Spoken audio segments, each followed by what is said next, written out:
ज्योतिदेवी गणपतराव माने पाटील, अकलूज प्रभाग क्रमांक 1 मधून भारतीय जनता पार्टीकडून निवडणूक लढवत आहे. माननीय श्री देवेंद्रजी फडणवीस साहेब, माननीय जयकुमार गोरे साहेब, माननीय रणजितदादा निंबाळकर साहेब, माननीय रामभाऊ सातपुते साहेब, माननीय फतेहसिंगदादा माने पाटील यांच्या मार्गदर्शनाखाली अकलूजची विकास कामे करण्यास कटिबद्ध राहील. अकलूजमधील बहुतांश रस्ते हे खराब आहेत. गटारी तर आहेतच, तुम्ही पहिल्यांदाच म्हणला, पण रस्ते सुद्धा खूप खराब आहेत.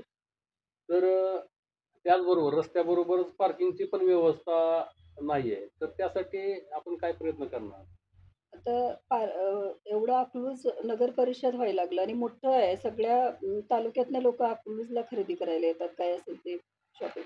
तर तिथे पार्किंगची सोय नाहीये. त्यासाठी एक पार्किंग आम्ही त्याचा पहिला मुद्दा घेणार आणि तसं दुसरा म्हणजे रस्त्याचं म्हटलं तर आपलं अशोका चौकापासून ते गांधी चौकापर्यंत आमच्या समोर ॲक्सिडेंट होतात. ते एक गोष्ट फार आम्हाला हे होते. तर आम्ही जे ठेकेदार असतील, कोण असतील, तर अगदी प्रामाणिकपणे त्यांच्याकडून काम करून घेऊ व्यवस्थित. आता कमर्शियल कॉम्प्लेक्स आहेत अकलूजमध्ये कितीतरी. तर त्या लोकांना गाळा बंद करून वॉशरूमला जायला लागतं. तर त्याची पण त्यांच्या गाळ्याच्या तिथं टॉयलेट झाले पाहिजेत. ते पण आपण दादांच्या माध्यमातून, फतेहसिंग दादांच्या माध्यमातून आपण बोलून त्याचा पण एक विषय घेऊया. मध्यंतरी खूप पाऊस होता. काही-काही शेतकरी येऊन तिथं दादांच्या जवळ फतेहसिंग दादांच्या जवळ रडायला लागले आणि दादांनी मग त्यांना पर्यायी हे म्हणून जागा म्हणून टोटल दादांच्या घरापासून ते आपल्या बंगल्यापर्यंत सगळ्या शेतकऱ्यांना बसवलं आणि मग ते सगळे शेतकरी सगळे खरेदी करायला लोकं आपल्या घरापर्यंत रांग लागली होती बाजार घ्यायला. म्हणजे तो तर प्रश्न मी पहिलाच घेणार आहे. नगर परिषदेत आले तर शेतकऱ्यांसाठी माझा पहिला प्रश्न राहील तो. आम्ही त्या दिवशीच सगळ्या शेतकऱ्यांच्या समस्या, अडचणी बघितल्या. काही-काही शेतकरी फतेहसिंग दादांच्या जवळ रडून गेलेत त्याबद्दल. आज आपल्या प्रभागामध्ये कुठल्या-कुठल्या समस्या नागरिकांना जाणवतात किंवा आपण नागरिकांशी काय बातचीत केली का, की त्यांना काय हवंय?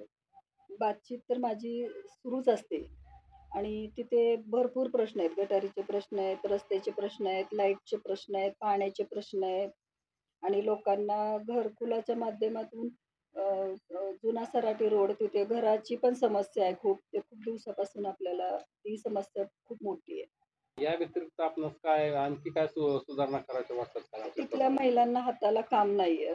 त्याच्यासाठी अकलूजमध्ये एम-आय-डी-सी आली तर तिथल्या महिलांना काम लागेल. याच्यासाठी मी अ, प्रयत्न करेन म्हणजे त्याच्या पाठलाग करीन.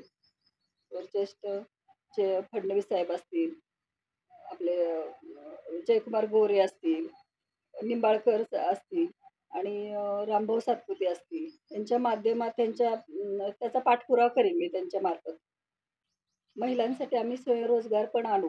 ज्या काही शासनाच्या स्कीम असतील, त्यातून आम्ही पूर्ण अकलूजसाठीच आणूया, की आता महिलांना खरंच हाताला कामं नाहीयेत. ज्यावेळेस मला भेटतील महिला, त्यावेळेस सारख्या विचारतात, की आम्हाला हाताला काम नाहीये, काही नाही. तर आम्हाला जेवढं होता होईल एवढं आम्ही एक नंबर वॉर्डमधल्याच नाही तर सगळ्या अकलूजमधल्या महिलांना काम देऊ. स्वयंरोजगाराच्या माध्यमातनं, बचत गटाच्या माध्यमातनं सुद्धा स्वयंरोजगार आणू.